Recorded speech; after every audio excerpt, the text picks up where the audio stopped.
you know how fantasy literature works. There are swords and sorcerers, there are dwarves and elves and trolls, all that sort of thing. And there's always some sort of catastrophe that is about to happen, that happens on a kind of epic scale. Well, Pratchett sort of sets out to work out what would happen in that alternative world in ordinary time. What would happen if there wasn't an end-of-the-world catastrophe coming?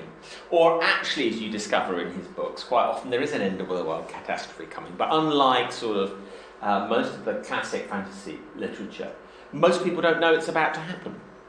There's just a few people who've got the clock of what's really going on.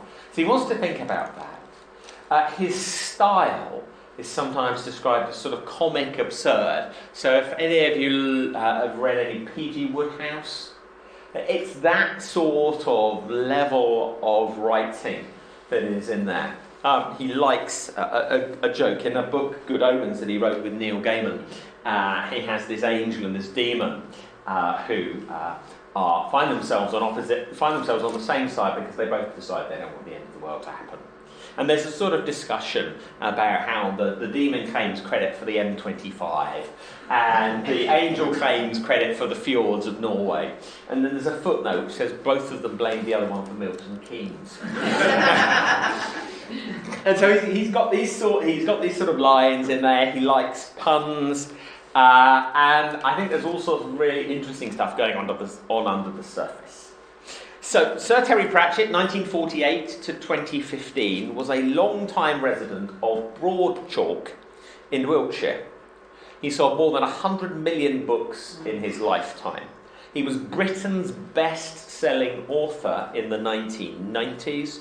He wrote 41 comic fantasy novels on the Discworld and also co-wrote Good Omens with Neil Gaiman. The stuff that he wrote was Series 1 of Good Omens on Amazon. Neil Gaiman is now pursuing Series 2 in his own right. He died in 2015 from complications caused by early onset Alzheimer's disease, which he suffered from for the last 8 years of his life. He called it his embuggerance. And despite his death, the popularity of his novels has continued, even though, very sadly, the Ankh-Morpork Embassy at the Discworld Emporium in Wincanton has, since the pandemic, become an online-only store. So I went there and met Bernard Pearson, one of Terry's great friends, before the pandemic. I was really looking forward, having moved down to this part of the world, to going back there, but it's online only. So Terry Pratchett, the myth and the man. There is a temptation to look at the dearly departed through rose-tinted spectacles. Introducing a volume of Pratchett's early essays, his good friend Neil Gaiman wrote this: Terry is, in the popular mind, as far as I can tell, a beaming, gentle, wise soul of twinkling eye and noble mien, a sensible old comforter, able to be enlisted by people of widely different beliefs into their camps, because of course their Terry would have agreed with them. This semi-mythical Terry, he says, is merrier than the Terry I remember, significantly less irascible, much less likely to hold opinions you disagree with. Whoever you are reading this, whatever it is you believe, I promise you that the real Terry held at least one opinion that would have made you curl up your toes and go, "Oh, come on, you don't really believe that." He's level-headed and always lovable. The real Terry Pratchett was certainly lovable, but not always. He had, as he would have been the first to tell you, his days. So I want to try and avoid that trap this evening. Much as I have enjoyed, admired and learnt from the work of Pratchett over the years, I want to avoid treating him as one of us Christians. Although his parents were sort of non-church-going C of E in the way that people were once upon a time widely up and down the country, he was named Humanist of the Year by the British Humanist Association in 2013.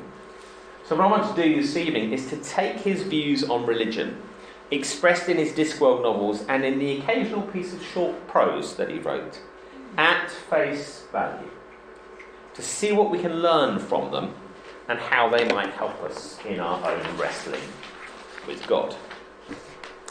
So that's where we're going. Any of you like the works of Sir Carl Jenkins, the music, Addy Amos, and The Armed Man? Well, he's recently celebrated his 80th birthday, and in his reflections on his 80th birthday, he describes how snobby proper classical composers were about his jazz-inspired, popular, melodious pieces of music. He was making pieces of music that were on adverts, pieces of music that people who had long since abandoned Radio 3 as utterly impenetrable and discordant could connect with. And so the sort of establishment of music didn't like what he was doing. Well, Pratchett had a bit of the same sort of experience. When he first started writing, because he was writing fantasy, he wasn't taken seriously by the literary classes. He was written off as frivolous entertainment and escapism. But as Edward James argues in his article in a collection of essays entitled Terry Pratchett, Guilty of Literature, readers of Pratchett, in all their millions, have, whether they realise it or not, been given some serious lessons in politics, civics and ethics. And he's not the first writer of fantasy to do that. Any of you recognise any of the people in this rogues gallery? Tolkien's taught that. Tolkien? Ursula Le Guin. Ursula Le Guin over there, yeah. MacDonald's in the middle. George MacDonald doing a great job of looking like a 19th century sage. C.S. Lewis. C.S. Lewis. Yeah. So that's C.S. Lewis there. So you've got this one and that one. So the guy with the mutton chop whiskers is Isaac Asimov. Yes. And the one down here with the sort of pince-nez glasses is G.K. Chesterton. And all of them had already shown how fantasy or science fiction can open up angles and ways of thinking about fundamental questions from a different angle. Chesterton liked to talk about more epoch. And more epoch was something that in his time everybody saw every day. It's coffee room. Read from the inside of the coffee room with the sign looking out on the street. But the point is, nobody has any clue about it. And a lot of what he did with his writing was to play with things to help us to get to think about things in a different way. So where popular prejudice and temporary intellectual fashions can shut down our approaches to real-world dilemmas, fantasy writing can open it up. To pick just one recurrent theme in Pratchett's writing, how should we feel about the immigrant or the other? What about those deep-down dwarfs who've moved into our city but still retain their old prejudices and customs from the mines, who dress differently, who don't like the sunlight, the grags, as they're called? Should we include the orc or be afraid of him? Is the question in Unseen Academicals. Should we treat goblins as equals or as scum? Is the question that is there in Snuff.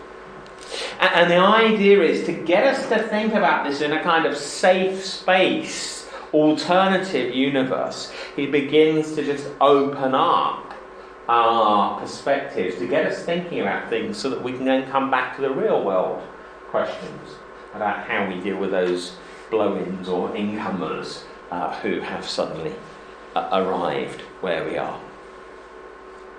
Now, I've told you we have this sort of fantastic universe. It is not a monotheistic universe.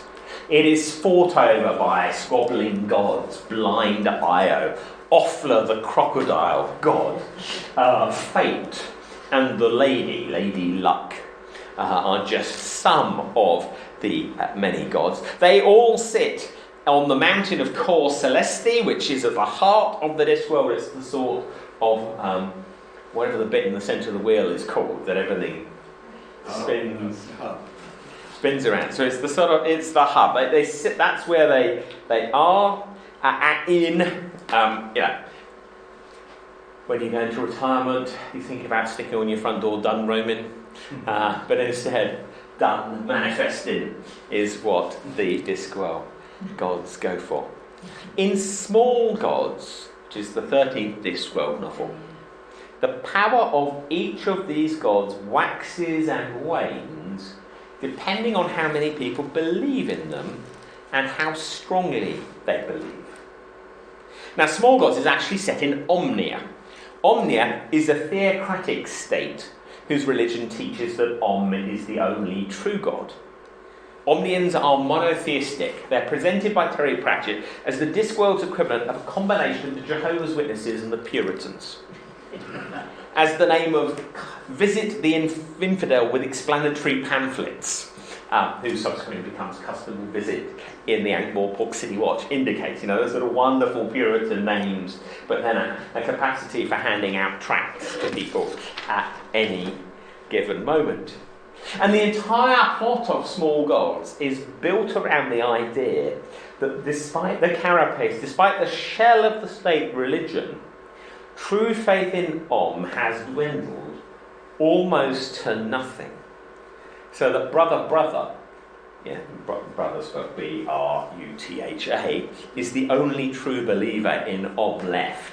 And Om, as a result, finds that whilst he thinks he should be God over the entire universe, he's reduced to the size of a very small tortoise. Yes.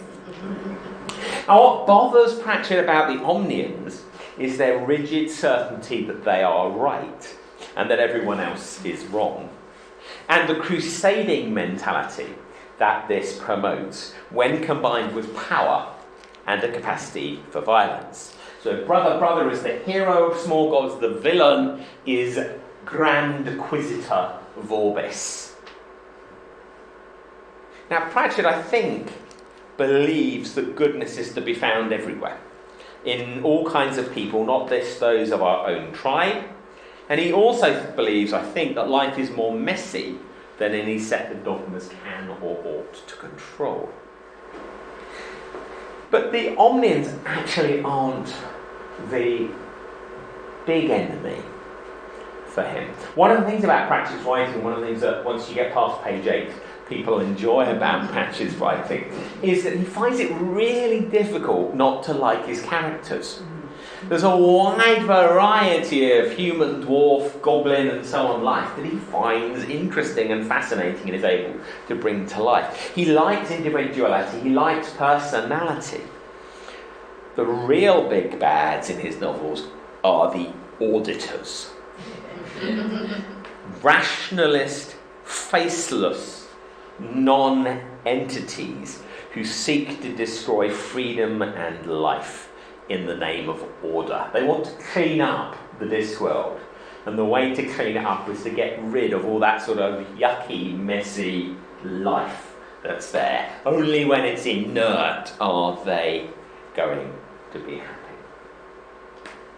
Now, already you can see, I hope, there's quite a lot of world building and worldview that is present in Pratchett's work, and I've really only just taken one of the novels. How might we reflect on that? First, I think Pratchett is right to draw to our attention our ability to give things credence by our beliefs. I'm doing a lecture next month called Law and Other Fairy Tales. Because I live in a world of make-believe. The law only works most of the time because we think we ought to obey it. If we stopped thinking like that, it wouldn't work and there'd be absolute carnage just down the road. We were trying to get through the one-way system that seems to have been there forever and a day. And money only has value because we think it does. The banks are only ever able to release our money when we want it because we don't all ask for it at the same time. There's lots of ways in which our world today is constituted in part by our beliefs.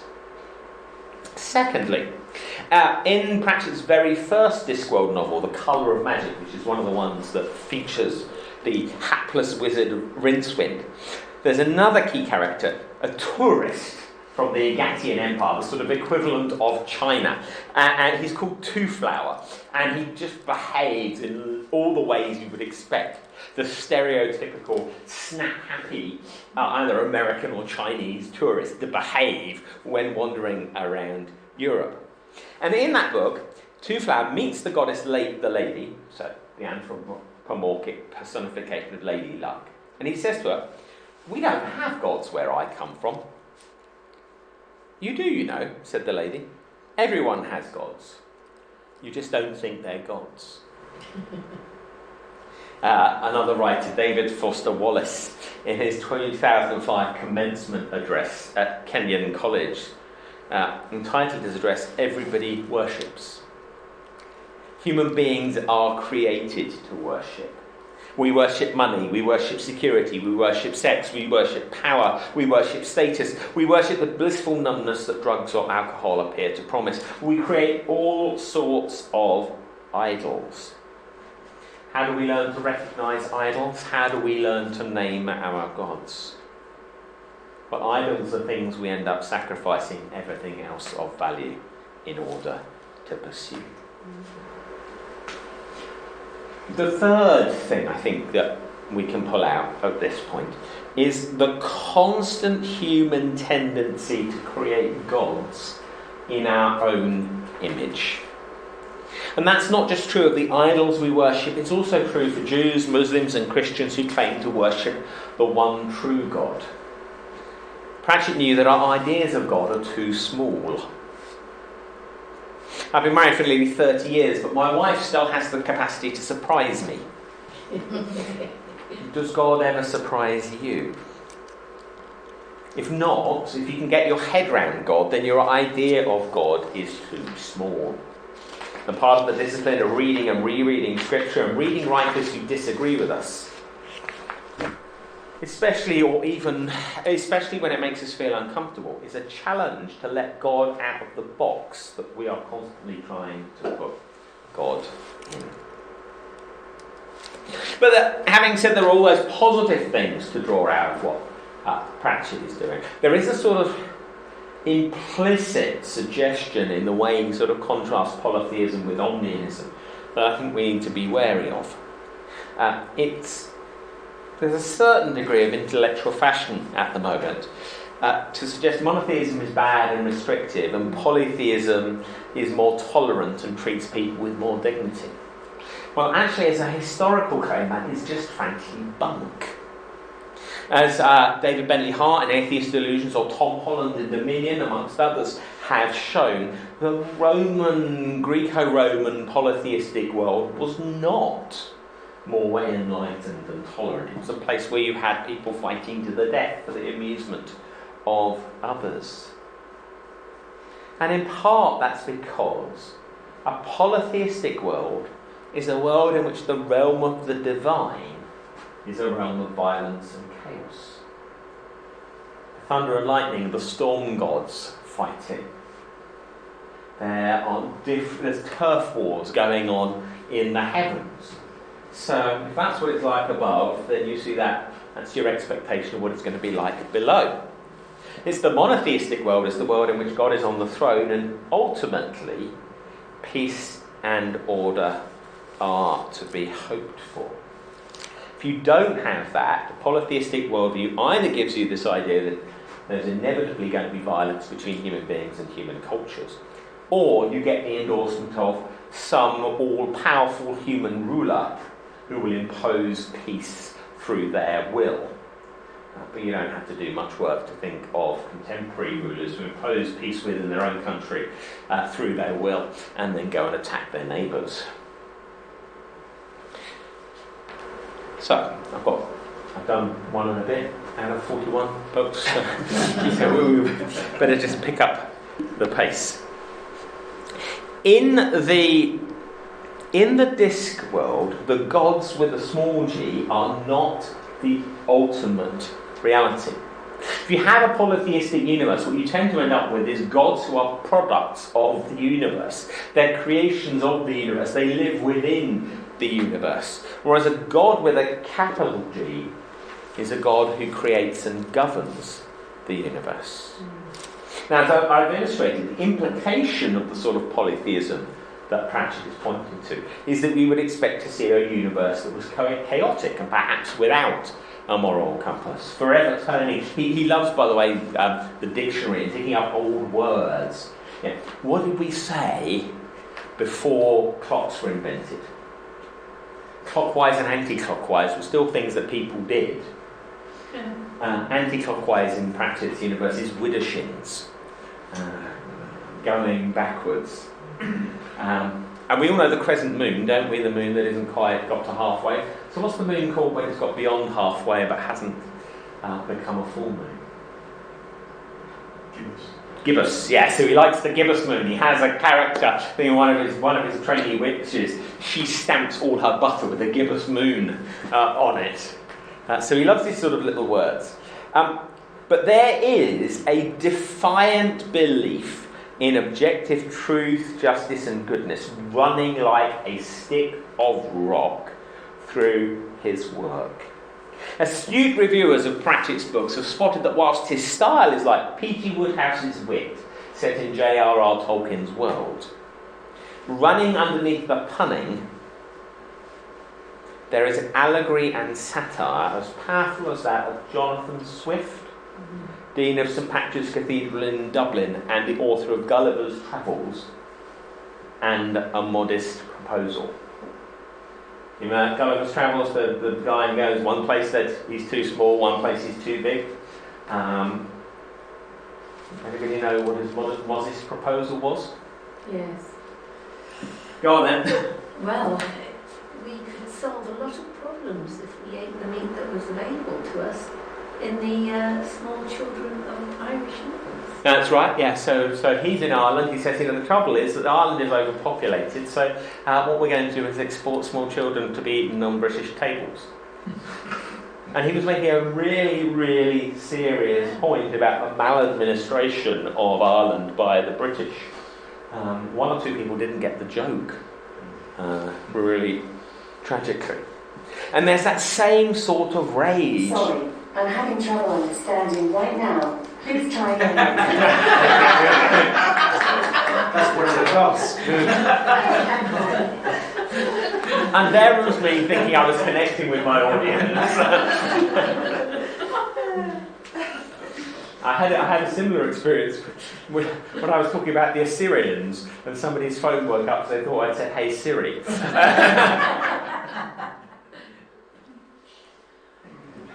So the Guardian, commenting about Going Postal, the Discworld 33, says, with all the puns, strange names and quick-fire jokes, it is easy to miss how cross about injustice Terry Pratchett can be.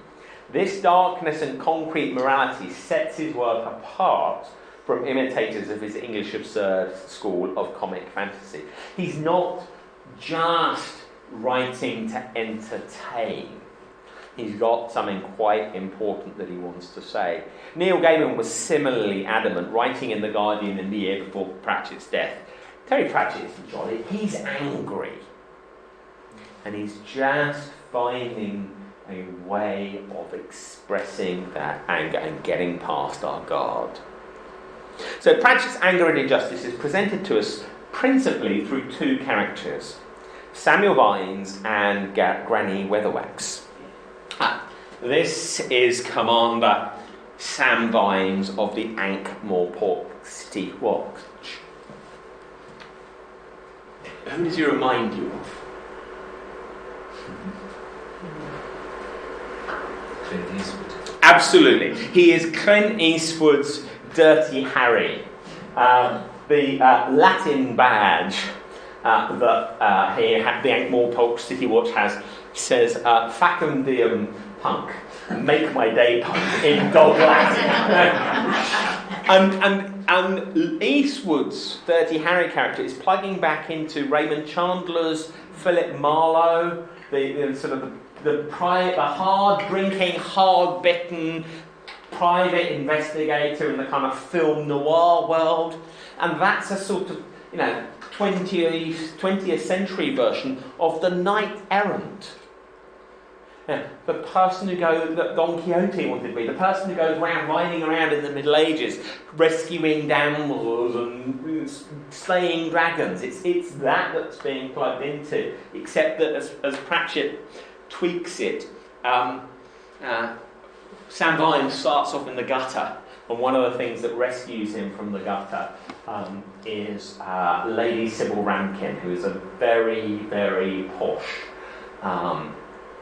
jolly hockey sticks kind of matronly figure who runs the Sunshine Sanctuary for marsh dragons, and this is one of the marsh dragons that she looks after, and a bit in the way of sort of outdoorsy, can-do, welly-wearing women who keep farms going, do things. There she is, completely unfazed when one of these poor marsh dragons explodes. They have the trouble doing that. So that's Vimes. Granny Weatherwax is a no-nonsense witch who achieves results through headology. Let's look at Vimes first. Pratchett's views about the importance of law and justice appear most clearly in Night Watch, the 29th Discworld novel, which is my personal favourite. In Night Watch, Pratchett identifies the claim to be governing for the good of the community as intrinsic to what law is all about. And this claim is traced back to the very oath which watch officers swear when they are enrolled. And here is the oath, exactly as they take it. I, square bracket, recruits name, square bracket, do solemnly swear by square bracket, recruits deity of choice, square bracket, to uphold the laws and ordinances of the city of Ankh-Morpork, serve the public trust, and defend the subjects of his stroke, her, bracket, delete whichever is inappropriate, bracket, majesty, bracket, name of reigning monarch, bracket, without fear, favour, or thought of personal safety, semicolon, to pursue evildoers and protect the innocent, laying down my life, if necessary, in the cause of said duty. It's actually Jenny's favourite character, Carrot, who revives this, but sort of arriving from the countryside, not really knowing what he's doing. He learns this by rote, and he doesn't. None of the details that get filled in on the form get filled in. It's just read like that, and that then becomes the oath that everybody takes. And as Vimes explains the reading of that oath to his men, he says, you took an oath to uphold the law and defend the citizens without fear or favour, and to protect the innocent. That's all they put in. Maybe they thought those were the important things. There's nothing in there about taking orders, even from me. You're an officer of the law, not a soldier of the government. And so throughout all the novels in which he features as a character, Sam Vimes never forgets that he's not a politician's puppet.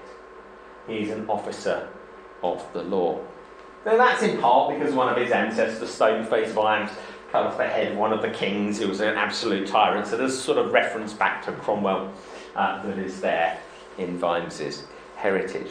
But whereas the police officers in Clatch or Uberwald is the sort of Discworld equivalent to Transylvania, full of vampires and werewolves and so on.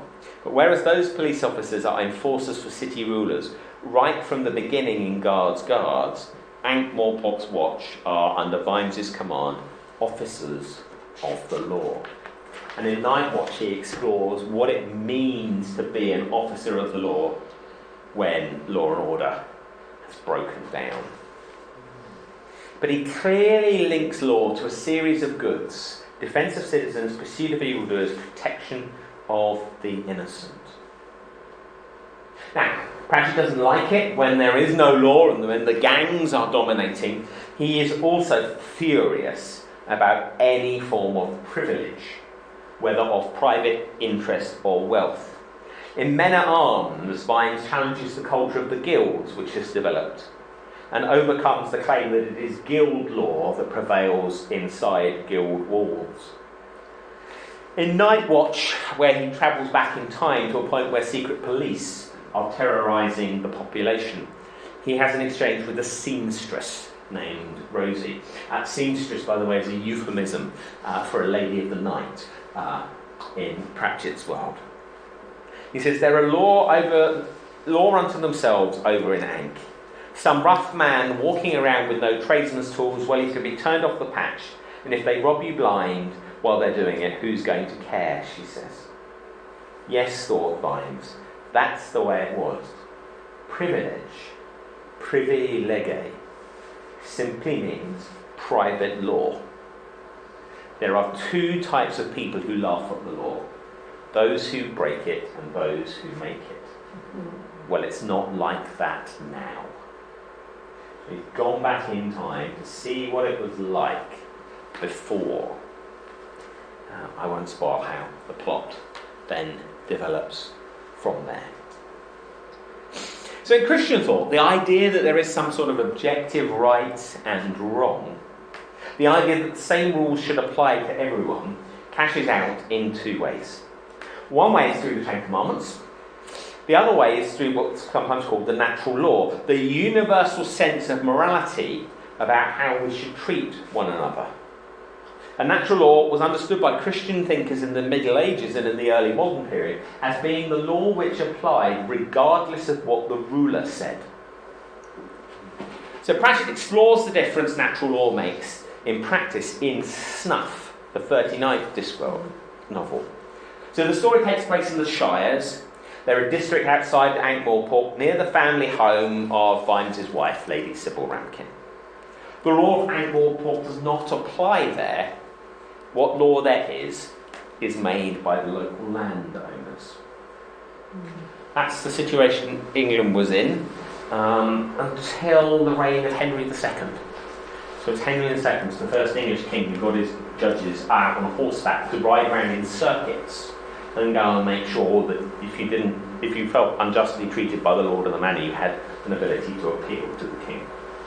And he's responsible for how we get the common law that we have today.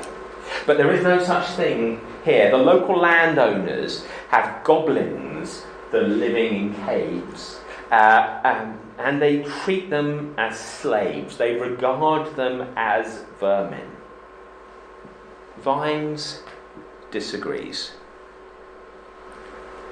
He persuades the local police officer, Feeney Upshot, around to his view. And so we get the scene where Feeney Upshot announces to a crowd, Commander Vimes would like you to know, and indeed would I, that the law applies to everybody, and that means it applies to goblins as well. There was a certain amount of nodding at that, so Feeney continued, but if the law applies to goblins, then goblins have rights, and if goblins have rights, it would be right to have a goblin policeman attached to the Shire force. Vimes was secretly quite impressed that Feeney Upshot had worked this out. He then goes back to the city where he has to meet the ruler of the city, the patrician, Lord Vetinari, and explain what he's done and why. The scandal has already taken place, sir, more than once, said Vimes coldly. He trafficked in living, breathing and thinking people. Many of them died. They, referring to the goblins, are living creatures who can talk and think and have songs and names. He treated them like some kind of disposable tools. Lord Vetinari replies, indeed, Vimes, but as I've indicated, goblins have always been regarded as a kind of vermin. However, as a result of your actions, Ankh-Morpork, the kingdom of the Low King, the dwarves, by the way, had a king who was called the Low King, obviously. Couldn't be called the High King. The kingdom of the Low King and that of the Diamond King. The Diamond King is the king of trolls. Trolls were a silicon-based life form. And they have a habit in the city of getting high on slab. You can tell the sort of quality of a troll by what he's made of, and the ultimate troll king is the Diamond King of Trolls. Ubervold, Lancashire, the independent cities are playing. They're passing laws to the effect that goblins will henceforth be seen as sapient beings, equal to, if not the same, as trolls and dwarves, humans and werewolves, etc., etc., answerable to what we've agreed to call the common law, and also protected by it. this means killing one would be a capital crime. So what Vines does is, first of all, he gets the rule of law established in the city, and then he gets this sort of spread out by example to become commonly understood framework for how different thinking beings ought to treat one another, challenging that sort of natural temptation that we constantly have towards tribalism. To, the people who are like us, they're okay, but the ones over there, they're sort of somehow different. So that's Vines. And there's a sort of arc with about 6 or 7 stories where you track him through. Very, very satisfying to see how this character grows and develops. But one of Pratchett's other characters that he really loves and returns to again and again is Granny Weatherwax. So Granny Weatherwax is one of the witches in the kingdom of Lanka. Some of Pratchett's most profound theological statements are to be found in the mouths of the witches. On the Discworld, the witches are mistresses of common sense and psychology, headology, as much as magic. There's no hint of the occult fascination of Philip Pullman in his writings. The witches reside in the hill country of Lanka. They have little or nothing to do with the wizards of the Unseen University. The wizards of the Unseen University, they're the mad scientists of the Discworld, not the powerful wise men of Middle-earth. Mostly what seems to happen with the wizards of Unseen University is they're not doing magic, because last time they did, something blew up. That's with the exception of Ponder Stibbons, who seems to do all the thinking for all of them, as far as I can tell, and he seems to be busy building AI learning machines called Hex and revising them. So in Carpe Jugulum, Granny Weatherwax has a theological discussion about the nature of sin with Brother Mightily Oates, who's an Omnian missionary trying to win converts in Lanka. And she says to him, "Sin, young man, is when you treat people as things, including yourself. That's what sin is." No, it's a lot more complicated than that. No, it ain't. When people say things are a lot more complicated than that, they mean they're getting worried that they won't like the truth. People as things, that's where it starts. Oh no, I'm sure there are much worse crimes. Yes, but they start with treating people as things. I think it's brilliant and profound. To treat others as things is to fail to love them as we ought. To treat ourselves as just a thing, some messed up piece of arse, to slightly sanitise one of George Michael's lyrics, is to fail to understand our own worth in God's eyes. So Pratchett has a firm belief in the worth and dignity of people, in the importance of the rule of law, and in objective right and wrong. He told the Times in 2008, "I believe in the same God that Einstein did. It's just possible, once you've got past all the gods that we've created with big beards and many human traits, just beyond all of that, on the other side of physics, there may just be an ordered structure from which everything flows." So he likes the idea that there is some underlying order. He's very passionately keen that there will be some sort of moral dimension to all of this. But he wants to hold on to these big ideas without grounding them in belief in God with a capital G. So I'll come on in a minute to just think about why. One other thing that I want to explore just before I do. Nigel did a really good job of not giving the game away at what it is I do. And I spend most of my time doing, but some of you will already know, and the rest of you might have worked out. My day job is as a lawyer. Hence, I'm particularly interested in what Pratchett has to say about law. But although Pratchett is angry about justice, he does not think that law is the answer to all of humanity's problems.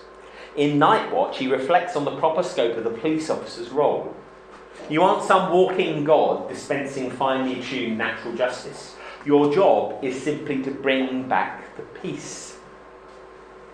In Men-at-Arms, we learn that Captain Carrot, who thinks he's a dwarf, he is the rightful king of Ankh-Morpork. He's even got the sword. It's a truly remarkable sword. It's the only sword that has ever been carried by a hero in fantasy literature that has absolutely no magic whatsoever.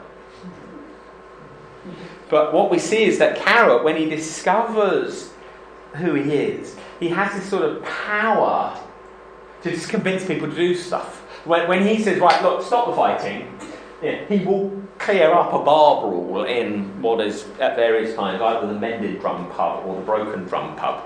It sort of goes backwards and forwards. It has more refurbs than any of the local pubs around here have. But Carrot chooses not to seek the throne, but rather to serve as a police officer. And at the end of the book, when Vimes picks up the gon, a dangerous weapon, he experiences the temptation to wield this powerful weapon to rid the world of evil. And with the help of Carrot, he's talked down. Resist the temptation to use power, because down that path lie the gulags and the concentration camps. I can fix everything. It's a dangerous temptation that Pratchett thinks needs to be resisted. The role of the watchman is not to right all the wrongs in the world. It's the more limited task of ensuring that people are able to live with a degree of security and a degree of freedom. As Dorfel, the golem who's sworn in as a constable at the end of Feet of Clay, puts it, speaking with each word capitalised, this is the habit of golems. What better work for one who loves freedom than the job of watchman? Law is the servant of freedom. Freedom without limits is just a word. So Pratchett shares with Orthodox Christian teaching a scepticism about human perfectibility, a wariness of utopias, and a commitment to freedom and to placing limits on power. Despite these and the other affinities with Christian thought I've tried to draw out, he was insistent that he had never found God. Why? Well, everyone has a world view, a basic picture of the way we see the world, which shapes what we focus our attention on. It shapes how we see the world. It shapes how we interpret events. I was learning, I think on Sunday, about factfulness. This is a Swedish statistician who just has a series of 13 simple questions about, do you think there are more people in a higher percentage of the world's population in poverty now than before? Are there more wars or less wars? And just the sort of how distorted our impressions of the world can be from what the sort of statistics indicate. Our worldviews are shaped by our psychology, by our history, and by other factors. They are the myths, the stories, the narratives which capture our imagination. And in a short piece called The God Moment, published in the Mail on Sunday, of all places, in 2008, in response to rumours that were circulating at the time that he had found God, Pratchett reflects on the myth which caught his imagination and why he was drawn to it rather than the Christian alternative. So here's our librarian in the middle of his library. I have this as a 1,000-piece puzzle at home, which will definitely keep you going. It's slightly better than the one of Death's Study, which is basically all black and purple. So Pratchett writes this: evolution was far more thrilling to me than the biblical account. Who would not rather be a rising ape than a falling angel? To my juvenile eyes, Darwin was proved true every day. It doesn't take much to flip us back into monkeys again. The New Testament now I quite liked. Jesus had a lot of good things to say, but I could never see the two testaments as one coherent narrative. Besides, by then I was reading mythology for fun and had run into Sir George Fraser's folklore in the Old Testament, a velvet-gloved hatchet job if ever there was one. By the time I was 14, I was too smart for my own God. I told you he liked a pun. I could never find the answers, you see. Perhaps I asked the wrong kind of question, or was the wrong kind of kid, even back in primary school.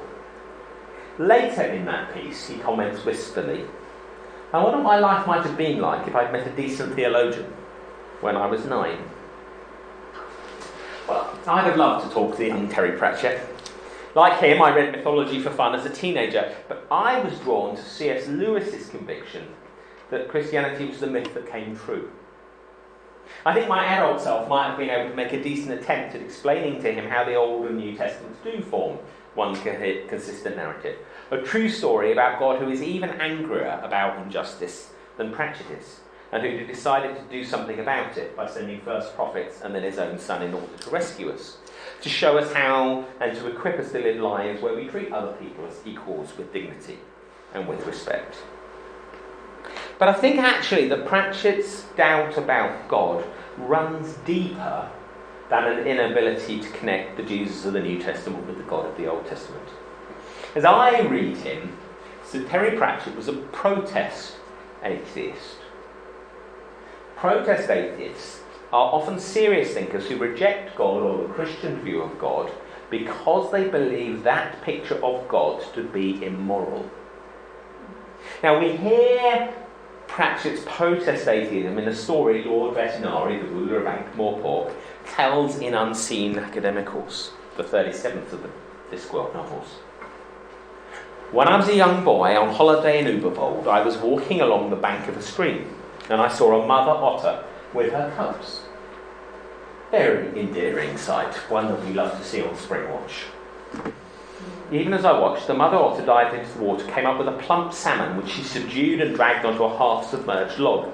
As she ate it, while of course it was still alive, the body split, and I remember to this day the sweet pinkness of its roes as they spilled out, much to the delight of the baby otters, who scrambled over themselves to feed on the delicacy. One of nature's wonders, gentlemen, mother and children dining upon mother and children. That's when I first learned about evil. It's built into the very nature of the universe. Every world spins in pain. If there's any kind of supreme being, I told myself, it is up to us all to become his moral superior.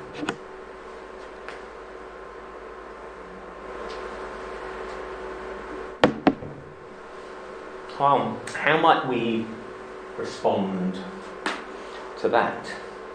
Well, one response to Lord Vetinari's story would be to claim that because the world we live in today is not God's perfect creation but is fallen, that's the reason that nature is both red in both tooth and claw.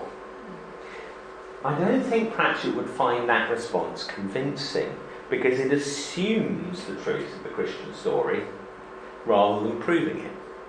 Yeah, it works if you're already a Christian, but if you're not, Pratchett would say, well, hang on a minute, I'm not sure that gets me hooked. I'm not sure why I should go for that rather than what I'm seeing just on the face of things.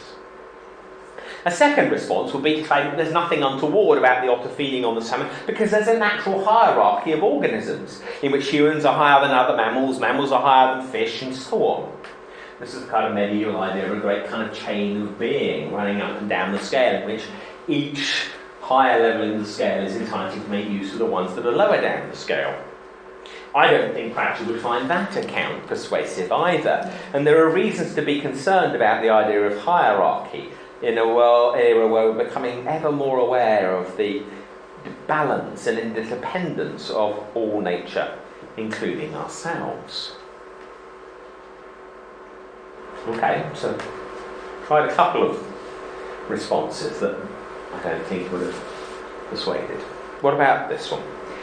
The third possibility is that the idea of an evil God is unthinkable. I think, therefore I am, was what the French philosopher René Descartes said. René Descartes decided he had nothing better to do one day than sit in a room and try and doubt everything. And as he started doubting everything, he found that he could doubt absolutely everything except the fact that he was thinking. So having come to that conclusion, that was the only thing he could be sure about. Philosophers subsequently have pointed out that you can't even be sure about that, or you can be sure that thinking is going on. But he goes, I think, therefore I am. And then he has to go, well, how then can I get out of myself back into the universe? And he says there are sort of two choices at this point. Either the whole thing is a trick, some sort of matrix that we're trapped in, or actually this has been created by a good God and therefore we have a kind of prima facie first impression, reason to trust what we think and what we can perceive. And that was sort of where he landed. Somebody who picks up this sort of thing is C.S. Lewis. Towards the end of World War II, he was asked to give a lecture at Magdalen College to an audience of students whose fathers had fought in World War I, the war to end all wars, and who had then found themselves called upon to perform the same dreadful duty. He was speaking to an audience confronted with the horrors of the Nazi concentration camps and on the verge of the potential destruction of the nuclear age. And he entitled his lecture De Futilitate, which is Latin for On Futility. And what he does in that lecture is he says, this is not the best of all possible worlds. If we take off our rose-tinted glasses, we cannot help but see its brokenness and ugliness. And yet, he finds in our very capacity to recognise that something is profoundly wrong with the world, reason for hope. For brute and blackguard made the world, then he also made our minds. If he made our minds, then the very standard in them by which we judge him to be a brute and blackguard was made by him.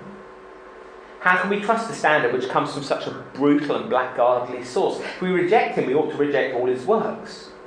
But one of his works is the very moral standard by which we reject him. A sort of variation of this argument would run like this. If there is no God, how can Pratchett have any confidence that he's onto anything? When he says, when I look at what is happening here with this salmon being eaten by an otter, I think there's something really odd and wrong and not how things ought to be happening. You just an ape that got lucky. Well, the fact that you see the world like that as an ape that got lucky doesn't tell you anything on it by itself about what the way that the world is. So Lewis says, if we accept the standard, then we're really implying that he's not a brute and blackguard. If we reject it, we've thrown away the only instrument by which we can condemn him. Heroic anti-theism, protest atheism, has a contradiction at its centre. You must trust the universe in one respect, even in order to condemn it in every other. Now, Lewis actually has quite a lot of sympathy with the protest atheism of Pratchett and others like him, who are furious at the evils that God has allowed to occur and which have been perpetrated in God's name. Lewis goes on to say, I cannot and never could persuade myself that such defiance is displeasing to the supreme mind. There is something holier about the atheism of a Shelley than about the theism of a Paley. Open brackets. Percy Shelley? Anybody heard of him? Yes. So Percy Shelley, famous for marrying Mary Shelley, who wrote Frankenstein. But Percy Shelley grew up in Horsham, in West Sussex, where I grew up, in a pub named after him, which would be ironic for him because one of his greatest poems, he died at 29, so he didn't have much time to write them. It's called Ozymandias. Look on me, you mighty in despair. And it's a poem about the sort of statue that comes out of the desert sand that represents the power of some all-conquering, all-powerful emperor. And the reality is, thousands of years later, nobody has a Scooby-Doo who this is. Nobody has any idea. So just capturing that kind of futility. William Paley. So William Paley is the guy who came up with the idea of God as a clockmaker, a watchmaker, that Dawkins then picks up later on. But Paley's the one who says, the way we can know that there is God, look at creation. Creation makes it blindingly obvious that there's a God. So Paley just wants to smooth over all the roughness in our experience. And Lewis thinks that's a sleight of hand. He thinks it's too easy, it's glib, it rings false. Whereas the protest atheist, even if they don't know what tune they're playing, rings true. And he illustrates it this way. The point of the book of Job is that the man who accepts our ordinary standard of good and by it hotly criticises divine justice receives the divine approval. Apparently the way to advance from imperfect apprehension of justice to absolute justice is not to throw our imperfect apprehension aside, but to boldly go on applying it. So he wants to say, actually, that the protest atheists are right to be angry about the way that the world is.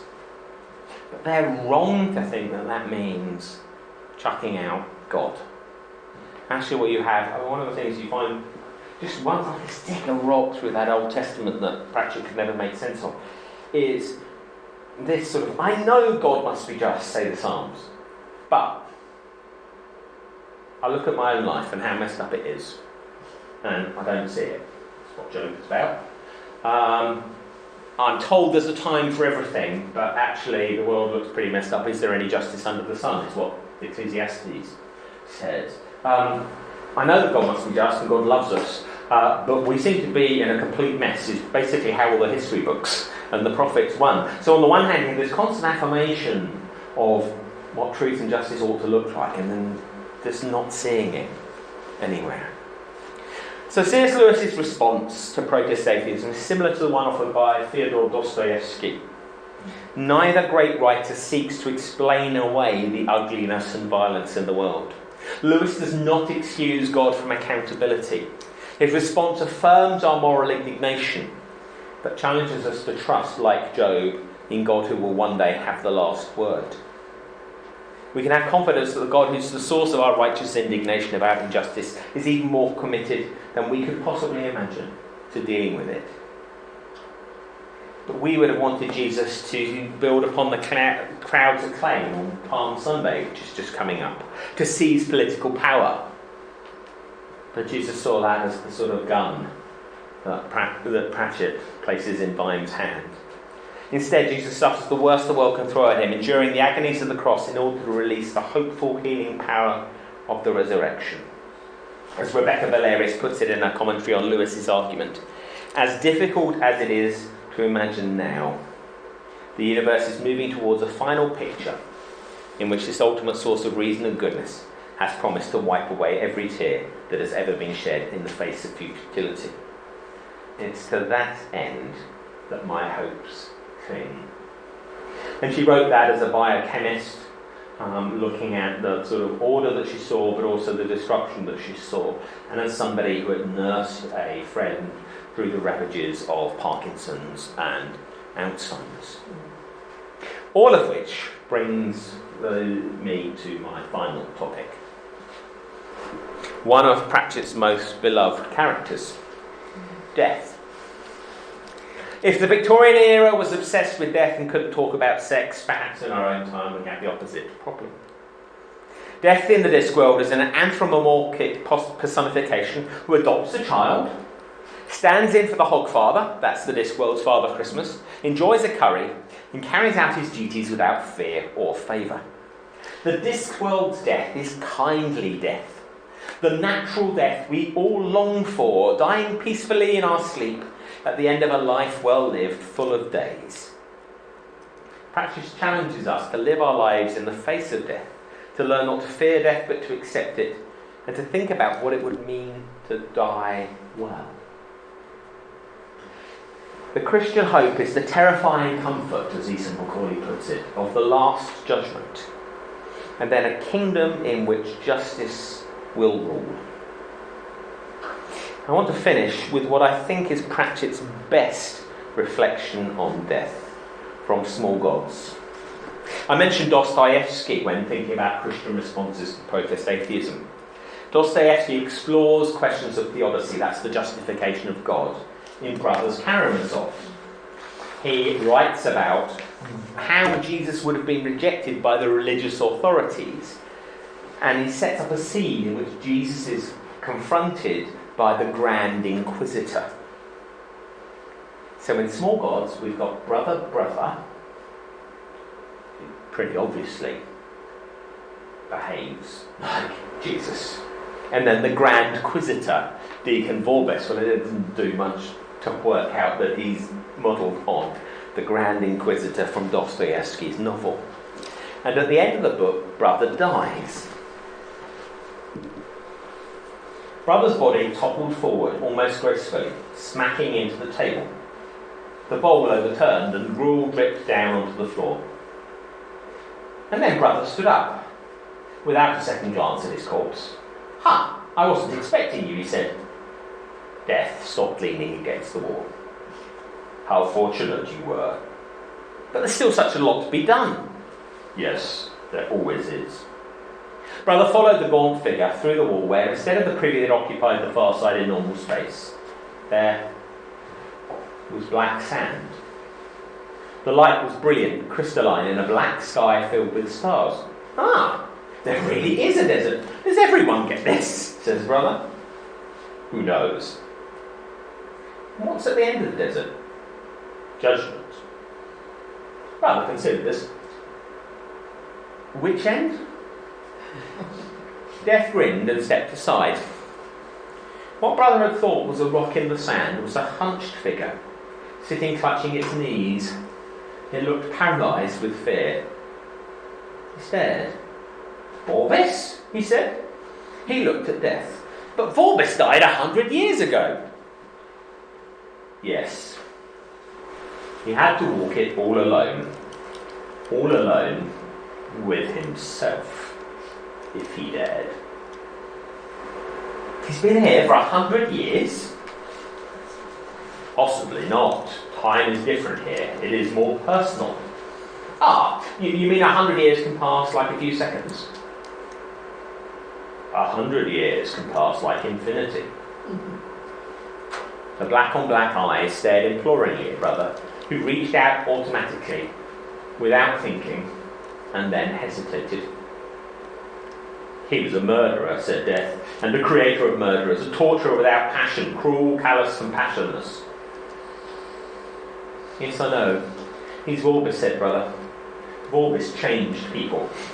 Sometimes he changed them into dead people, but he always changed them. That was his triumph." He sighed. "But I'm me," he said. Vorbis stood up uncertainly and followed brother across the desert. Death watched them walk away. The end.